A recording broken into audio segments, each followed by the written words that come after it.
香港歷史以嚟最嚴嘅禁煙令出嚟啦！4月30號，中國香港實施嚴打電子煙嘅禁煙令啊！任何嘅加熱煙啦、電子煙啦、草本煙無一幸免，冇過渡期，旅客都冇首次免罰啊！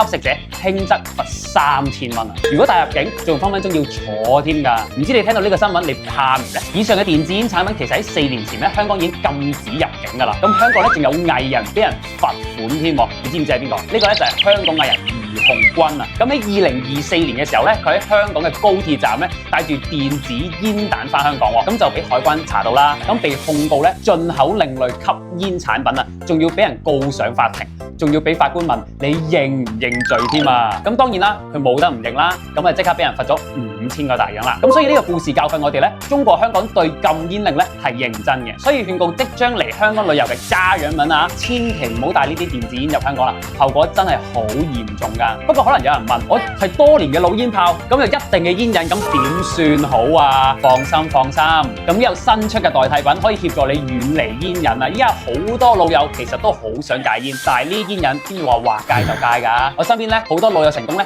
都係靠咗呢啲嘅輔助品。樂速克可以成為你嘅好朋友。呢一間廠啊，喺1926年就已經開咗㗎啦，100年歷史啦，安全品質你冇使擔心啦。佢提供滿足感，平替幫你溫和度過啊。之後就算再掂翻啊，身體本能都會覺得又乾又苦，自然就會排斥晒啦。老婆仔女聞到你冇煙味，錫都錫你多啲啦。依家香港禁煙法例咁嚴謹啊，呢個產品不妨考慮一下，又平又對身體好，一家便宜兩家着啦。最後歡迎嚟香港旅遊，記住千祈唔好帶電子煙啦，同埋轉發俾你即將嚟香港旅遊嘅老煙炮朋友啦。